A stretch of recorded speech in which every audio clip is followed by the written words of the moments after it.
नमस्कार साथियों आज हम अग्निहोत्र के विषय में विस्तार से चर्चा करने का प्रयास करते हैं। साथियों, अग्निहोत्र केवल हवन नहीं, इससे निकलने वाली सूक्ष्म तरंगे समस्त सूक्ष्म जीवों का भोजन है।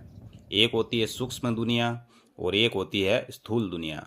स्थूल मतलब जो दिखाई देती है, जैसे हम, तुम, पेड़ पौधे, पशु पक्षी आदि।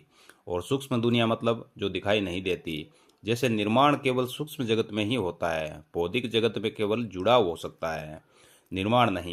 जैसे फसल से हमें गेहूं प्राप्त हुआ, गेहूं को चक्की से जोड़ा तो आटा बना, और आटे को पानी से जोड़ा और जोड़ते जोड़ते रोटी प्राप्त हुई। खाली जुड़ाव हो रहा है, निर्माण नहीं हो रहा है। सूक्ष्म जगत यानी परमाणु से अंदर की दुनिया, वो सूक्ष्म है, और परमाणु के आगे की दुनिया स्थूल है। परमाणु से आगे केवल जुड़ाव होगा, अणु बनेंगे, और कुछ अणु बन गए तो अमीनो एसिड बनेगा, अमीनो एसिड बन गया तो कोशिका बन गई, बहुत सी कोशिका बन गई तो हम तुम बन गए।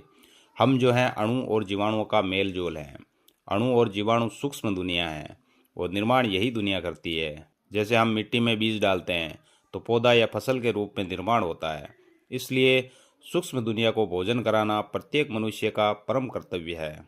अग्निहोत्र हवन में जब हम अखंडित चावल को देसी गाय के घी से चुपड़कर 2 आहुतियाँ सूर्योदय और सूर्यास्त के समय देते हैं तो इस समस्त सूक्ष्म जगत को भोजन प्राप्त होता है।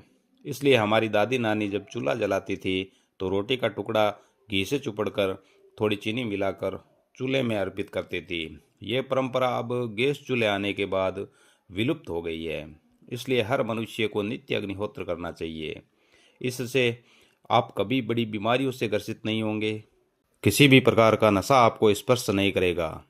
यदि आप कोई नशा कर रहे हो तो स्वतः ही उससे घृणा होने लगेगी और नशा छूट जाएगा।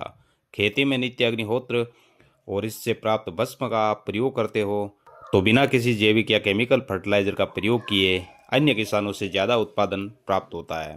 अग्निहोत्र करने के लिए आपको एक निश्चित आकार का पात्र चाहिए, जो तांबा या मिट्टी का होना चाहिए, अन्य किसी धातु का नहीं। और 3-4 कंडे जो देसी गोवंश के गोबर और गोमूत्र से निर्मित हो, अन्य किसी पशु या जर्सी और अमेरिकन गाय का नहीं चलेगा।